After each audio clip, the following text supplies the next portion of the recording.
Welcome to Sword and Shield, the official podcast of the 960th Cyberspace Wing. Join us for insight, knowledge, mentorship, and some fun as we discuss relevant topics in and around our wing. Please understand that the views expressed in this podcast are not necessarily the views of the U.S. Air Force nor the Air Force Reserve, and no endorsement of any particular person or business is ever intended.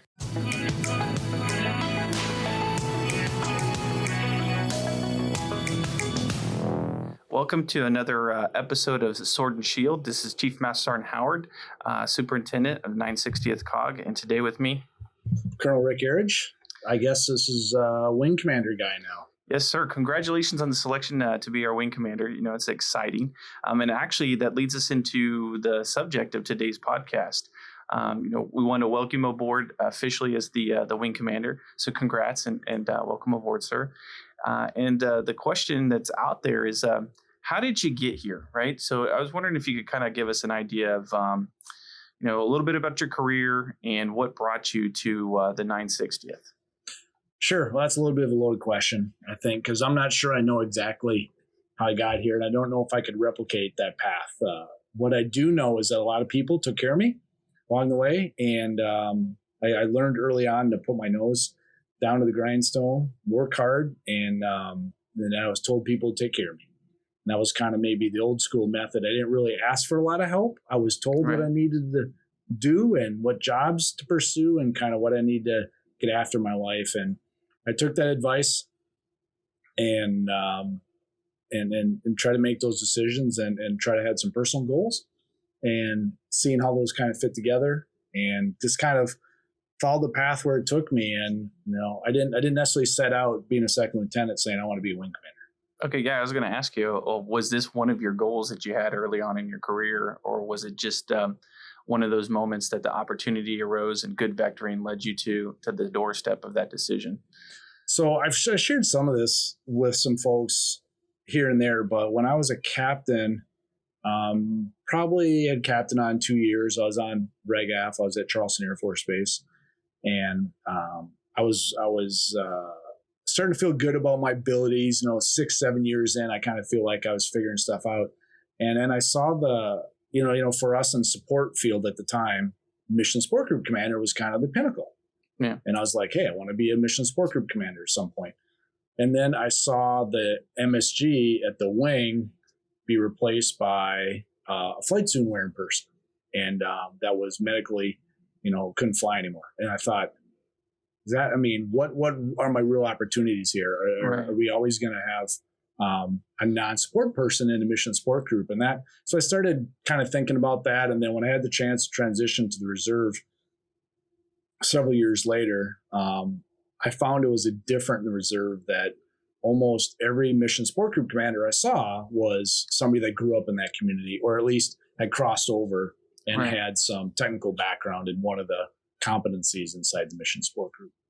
Right. Good point. Right. So you want to have some of that skill set there for leadership. I know that's what we do on the enlisted side.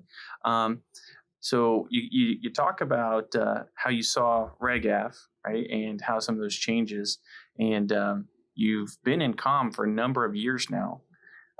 How would you say that the comm cyber changes happened, and some of your perspectives on that? So I think it's been a little bit forced, by leadership. It's not been super smooth or easy. And growing up in the personnel community, you see a lot of personnelists end up in really key jobs. And I think the value of comm has not maybe been, in the past, has not been seen as a real true mission support group kind of competency. Okay. But I see that changing.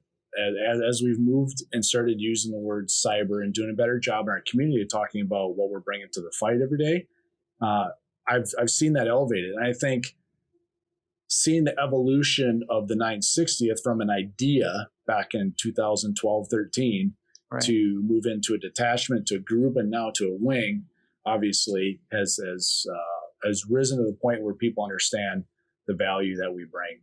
And it took, if you talk to Ricky Bobby and some of those folks at the beginning, it really took them a lot of hard work to get people to realize what an organization like this could be. And once that organization started to get some traction and there was talk about it, maybe it turning into a wing in the future, that's when I got excited about, hey, I want to continue this path. Maybe there's an opportunity in the future for me, to be wing commander. And like Colonel Jones said, change command, right? This is probably our only chance to be a wing commander as a true cyber person in the reserve, right? There's only one wing. Timing's got to work out right, and you got to be at the right time and the right place. Yeah, and we have made some paradigm shifts, right? We talk about comm, at least some of us older hats around here, what they call the gray hairs on occasion, of where comm was much more support.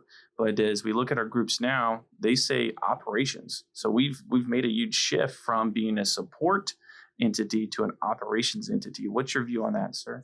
Yeah, I think that's right. So in my mind, we talk about, or at least I think about that move from IT to operations. And so I think there's a bit of a transition in there where we called it IT operations. Right. And so trying to bucketize things, at least in my mind, is IT is more infrastructure and support to the mission, where operations is actually what you do. And we're conducting operations using that infrastructure and through an IP space to create effects, whether that's defensive, offensive, whether that's gray space, red space, blue space, whatever that is. And I think that's helped with our other operations folks understand that being on keyboard is just like anybody else creating effects, either kinetically or non-kinetically in some of those other career fields. Right. Yes. So with cyber being one of those key domains, it is interesting. And I was wondering if you could help me understand it from your perspective of how does the cyber domain interact with the other domains that we discuss when we talk about land, talk about sea, we talk about air, and even space. Yeah, so it's interesting, right? We've had these debates for years about what's a domain and is cyber its own. But if you think about it, and the way I think about it is, we use cyber, and we being everybody uses cyber in every domain. Right. So I don't necessarily want to debate whether it's its own domain or not, but every of our physical domains need cyber and use cyber. So you talk about space, right? Space, it can enable any operations without cyber. And that's how they're conducting their ops. So it's really interesting if you think about how integral we are to all the missions, especially when you start talking about 5th gen airplanes becoming, a flying router in the air and using that to conduct kinetic and non-kinetic information operations, which I think is probably going to be kind of the next iteration of where we go is using the data and information to make the enemy, behave differently. Right. No, you spurred some thought there.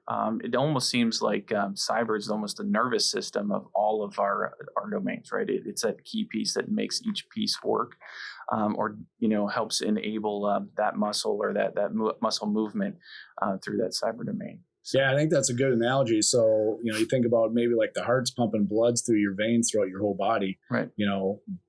Cyber and IT is really maybe that heart that's pumping the blood to all parts of the body to enable that muscle group or that function in your body to actually work. So it's definitely an exciting time, because we're really still in the infancy of this paradigm shift from being comm as a support to cyber being operations. Being the new wing commander, what do you see our role as a wing going forward in that transition? Sure. So I think a lot about where I want to be and where I want the wing to be when this is over, whenever this time frame is over, and what I want that to look like. And I think it's important to posture the wing in a position to be successful in the future. And what that looks like, I don't know. I know we have a demand signal for a number of different missions. We got to figure out what's really good mission for us and posture in a position for us to take advantage of the way we participate as reservists in compelling and relevant missions across the space, and that we're relevant to our partners. And when they need something, they think of us first and they call, hey, we want the reserve unit that does this to do this. Like, we want to be that first call Ghostbusters that they want us to come in and take care of whatever they need taken care of and cleaned up. Right. So definitely, it's when we ask that question, who are you going to call? It's going to be 960th Cyber Wing, right? Yeah, that's what we want. We want to call the gladiators. Yes, definitely. Right. And we got to kind of fight through that. There's a number of, some of them are distractions. And I think we're going to have to work hard within our own command and AFRC to help our senior leaders understand where we fit in the big picture, what advantages and disadvantages there are to mission change, and whether or not we need to grow. And there's a lot of discussion. And General Borgen, he talks a lot about he wants to grow in ISR, space, and cyber, the growth areas he sees. Gotcha. Now that doesn't necessarily mean overall end strength to us, but it just means growing and maturing into those missions that are needed, 5, 10, 15, 20 years from now. Right. And when we talk about growth, maturity, we also, and without actually saying the word, you put it out there, that flexibility, right? So as these missions changes, cyber changes, we're going to have a lot of flexibility to adjust. So we'll see some expanding missions, right? And some reduction in other missions going forward. Is there any vision that you want us to kind of aim towards over the next few months as we start to develop out what that's going to look like, sir? Yeah, so we talk, in my mind, I talk about short-term, mid-term, and kind of long-term things. And I think short-term is we need to do some analysis in defining where the opportunities are and where our challenges are. And frankly, work within the corporate structures of our organizations, meaning AFRC and RegAF side, about where they want us, where they need us, and document those. And I think short-term wise, that's what we really need to focus on. Understand the landscape. Right. And then mid to long term is we need to start the planning processes in order to realize what that is. And then use the word flexible. And that's not normally what we associate. It's just Rick Erredge talking, not a representative of the government, but headquarters AFRC is not known for being super flexible and agile from a corporate process. And that's by design. Right. And so that's designed so that we don't chase these flash in the pan missions that the RegAF wants us to fill, very significant, critical, maybe short-term gaps. So we don't chase that and then get stuck in a mission. So there's a reason for that, but we got to try to find some sort of a balance that allows us to move at the speed that our RegAF partners need us, right, and mission that's going to be lasting as well and enduring. Now, some good points. I kind of go back to my old comm days, back in the 90s and early 2000s. We used to run by AFI 21116. That was our Bible of how we ran things. I'd say that we were prepping ourselves back then about some of this flexibilities within comm when we started changing out some of the appendixes, right? So the chapter 9 was specifically talked about COTS, commercial off the shelf. So we had that first paradigm shift of understanding that the old mil-spec equipment, which was great, wasn't meeting the turnaround demand of technology of the day. So that changed it, going from having to have mil-spec to commercial off the shelf. And I see that pace is picking up. So when we get to cyber, it almost seems that we have to be flexible to meet the demand of our customer set and to meet the adversary in the right space at the right time. What are your thoughts about that? So I think that's a great point, right? Our adversaries can iterate much faster than us. Certainly, the international code and law of cyber, some countries take it more seriously than others, right? And just the way you can conduct operations with anonymity is difficult for us. And we try to do everything above board, and we try to do everything we feel like is in accordance with international law. Our adversaries don't have to do that. They don't worry about it. And this domain, if we're going to agree that it's a domain, but using cyber to create influence and shape behaviors, super easy to do from an adversary perspective, right? And we need to be able to be agile enough to counter that through innovation, through letting decisions be made by airmen at the lowest levels, and then having good solid TTPs to counter those effects in real time. And I know that's what the RegAF, specifically in the 688th Cyber Wing, is. They're really working hard in creating an organizational structure that allows that to happen real time, industry standard, And I think that helps us if we go that route. And then you mentioned mil-spec, and I remember those days where, we had the BAMs and the TDC equipment, and Right. everything kind of moves at a different pace. And now when we start to move more to industry standards, industry training, having that available to us is a lot easier and allows us to get people trained. However, it comes at a cost. Right. And I think that's going to be one of our biggest challenges here is what can we afford to do, and how do we pair that with a capability that we can afford as well.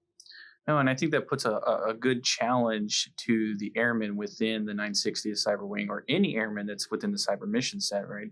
Is, how do you take the resources that we have on hand, whether that's actual equipment, whether that's fiscally constraints or whatever, and then do the most with it? Is there any challenges that you might want to put out to your airmen to meet that demand, sir?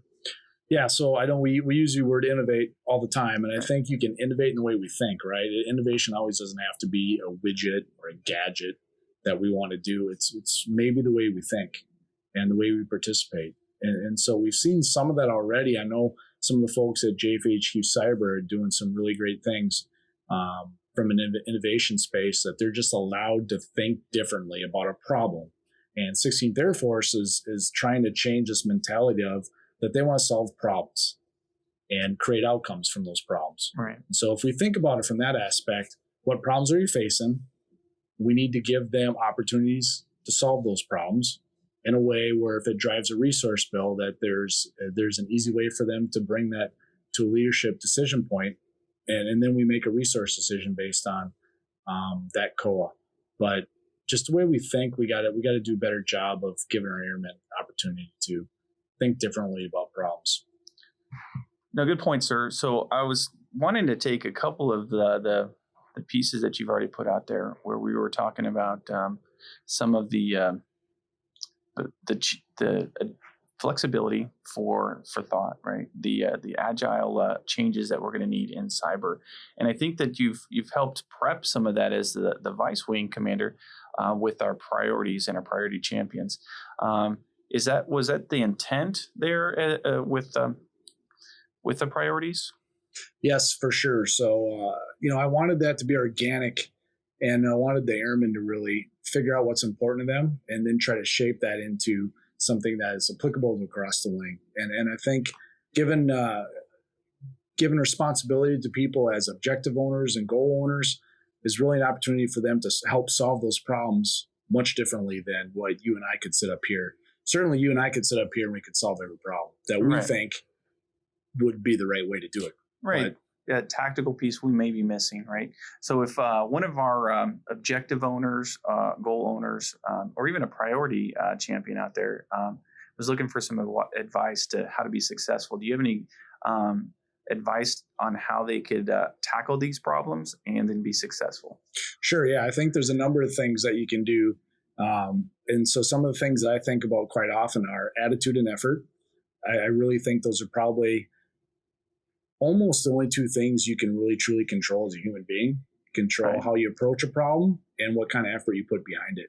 And so thinking about that from that perspective, how to solve a problem is really tackle it with hard work and have good attitude about it. And that will bring people, together to help you solve the problem, so you don't have to do it on your own. I think communication is critical to that, communicating up, down, sideways, and creating a space where people want to communicate and bring ideas in, obviously, is really going to be helpful to solving problems. And then empowerment's important to me too. And that's what I tried to do with the priority champions is just give some space, give them some broad intent, and then let them get after an area. And I feel really comfortable that we ended up with a really good solution. We may not have nailed everything, but I think we're addressing problems that we need to solve. And we've done that in some other ways too, by just putting people on orders, like the travel voucher problem, right?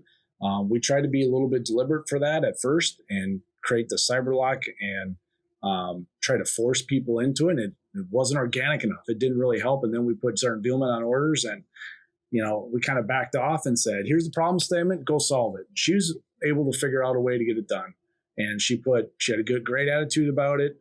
And she really got after it from hard work. She communicated with everybody, and we gave her that space to do it. And now she's interacting with lieutenant colonels on the RegAF side to solve problems. And they're calling, asking for her, right? Yes. It doesn't need to come to you or I to solve these problems. No. And that's really important, I think. And then relationships. Obviously, we can't do this alone. And being able to create a relationship that's meaningful and lasting really helps really helps the team energize and solve that problem. You bring that term team up, and it makes me think about a conversation we recently had with Colonel Janicki and Colonel Estlin as they've stood up to be leaders at the group level, right? And one of the themes that was brought up in those conversations, I think it was with Colonel Janicki, was team sports, and then how to build teams and how that works together. What a lot of people probably don't know about you is your love for team sports. So I was wondering if you could tell us a little bit about that and maybe some of your thoughts on how teams work, sir. Sure. So I think tying back into the beginning, you asked about how I got here. I think that being a team sport athlete probably gave me the background and thought process to make me successful, not knowing it way back then. And because I think you can replicate through team sports a number of problems that we see in the workplace. And, if you talk about just relationships, being able to communicate, building trust, attitude and effort. I mean, I still quote some of these things. I can hear my coaches now saying, we're not going to be the best team talent-wise, but we're going to be in shape the best out of anybody in the league, And just ingraining that over and over again, that hard work, I think, translates really nicely to what we do in the military and kind of what we expect. I expect people to work hard. I expect you to build trust. And over and over again, you see it translate really nicely into military operational success. And just listen to some folks that have separated or retired. Right. What do they tell you that they miss? The team cohesiveness, right? That family feeling. Absolutely. Now, that doesn't mean you can't do that other ways and you can't be a good teammate because you didn't play team sports. Not saying that at all. But being part of something is really important, whether that's a club activity, a group of people. And I know we do that differently now than I grew up. And I played 3 team sports and then when I got with my buddies together, all we did was sports and activities. That's what we did. My kids are different, right? But they're still teaming when they're playing video games. And I still force them to do at least one team sport just for that, just to get those experiences. Right. Agreed. There's some key pieces that you just wouldn't learn otherwise. And again, like you said, it doesn't mean that you have to be part of a team sport, but there's definitely some lessons that provides at an early age. You talk about coaches' quotes. The thing that always rings in my head from back in high school and team sports was my coach. Like, if you're not training, your opponent is, right? And that still goes today. If we're not practicing, if we're not training here and prepping for being on the battlefield, I can guarantee that our enemy is every day and maybe twice a day, right? Yeah, so that's absolutely correct. I mean, that translates absolutely what we do. Right. And one thing I'd like to highlight too, if I can, sir, is that leadership. When we talk about developing leadership, we talk about how they're kind of setting the tone. But leadership in a team is not always being at the top. It's how do we balance out those relationships, as you pointed out. How do we communicate what those expectations is as the captain of that team, right? Yeah, and I think sometimes it is being the rah-rah guy or gal up in front of the team trying to get them excited. Sometimes it's pulling somebody aside and saying, hey, we need more out of you. Like, I need you to step up. Teams count on you, to do this function or that function. Maybe it's going to the guy in charge, the coach, or maybe if you're not the formal leader, you go to the formal leader and say, hey, this is happening. Like, we need your help here. Or maybe it's just stepping out of the way. Right. Yeah, I'm just saying, you know what? Time for me to step aside. Time for somebody else to lead because they're better at it. And just getting out of the way and supporting them. Right. And I think that helps with identifying some talents and then also expertise in certain areas, right? The challenge there is I think that me personally, looking back into my history, that staff tech sergeant, right? Where you're feeling like I'm confident in what I'm doing. I'm supposed to be the knowledgeable one. I'm supposed to be the one that leading.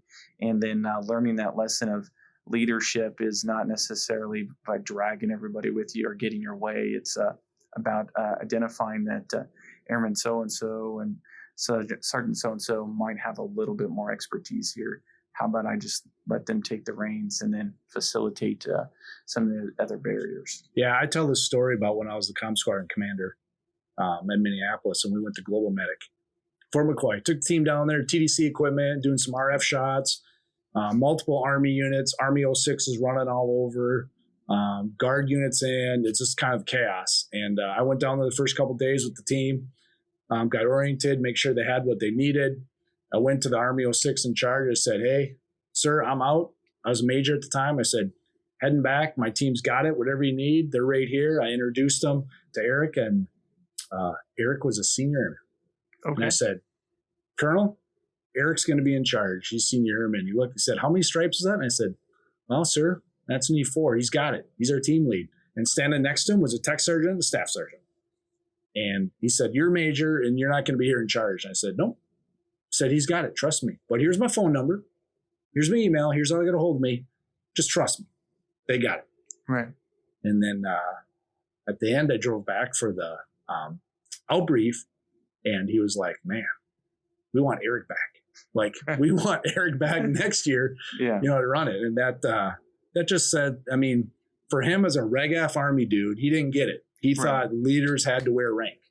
And that's not the case, especially I think with us, because he was bringing all this industry experience, and he had this Reg F experience, and he had this kind of commanding leadership, calming presence that he could solve any problem, and his teammates knew it. Right. And he knew his role as a senior airman. Maybe he couldn't go to the colonel and say, "Hey, there's an issue here," right? But he would prep up, I'll call her Leslie, who is the ranking person at the time, and she would go do the talking. But reality, he was the dude that was running things, and everybody knew that. Right. And so it was really fun to see that happen. Right. No, and as in the leader, I think that highlights a good piece of leadership there too, sir. Right. So you may be the formal leader, you may have the rank, but when it comes to certain processes or portions of events, I use expeditionary comm as a good example, and then my space expeditionary experience. You have different portions in prep for that mission. You have the planning cycle. So your logistics individuals, they are working through that. So again, they're the expert. They're going to tell us how we're going to get things from point A to point B in a case. Then we get down on the ground, and then we start setting up the site, and then the equipment experts are the ones that are going to set that up. And then we all prep it up to even having a deployment commander. Deployment commander doesn't have to be there.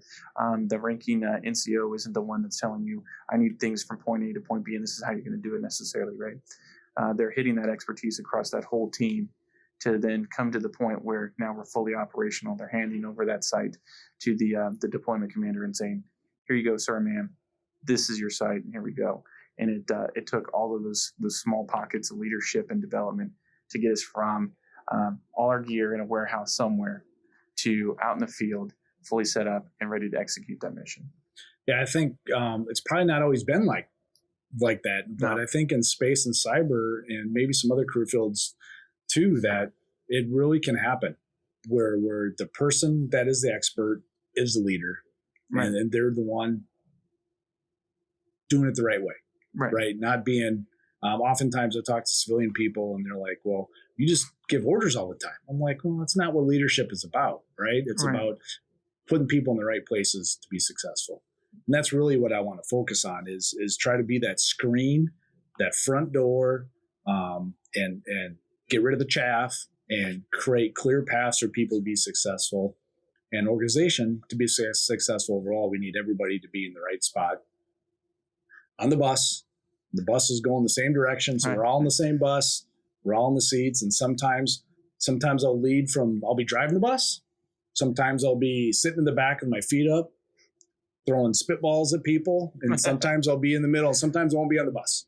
Gotcha. And then I'm going to try to navigate those times when it's time to do that for other people, because I think we all need to be thinking about, who's the next Chief Howard, who's the next Rick Erredge, right? And we have to be prepping them for that opportunity when it comes. Yes, sir. That's a good analogy. It's kind of funny, I kind of think of National Lampoon's Summer Vacation more so, but some good things. That's one version, right? Yes, that might have been. There's probably some leadership lessons from Chevy Chase in there. Definitely a lot, right? Don't leave it leash to the bumper. Yeah. It's a bad idea. Yes, sir. Yeah.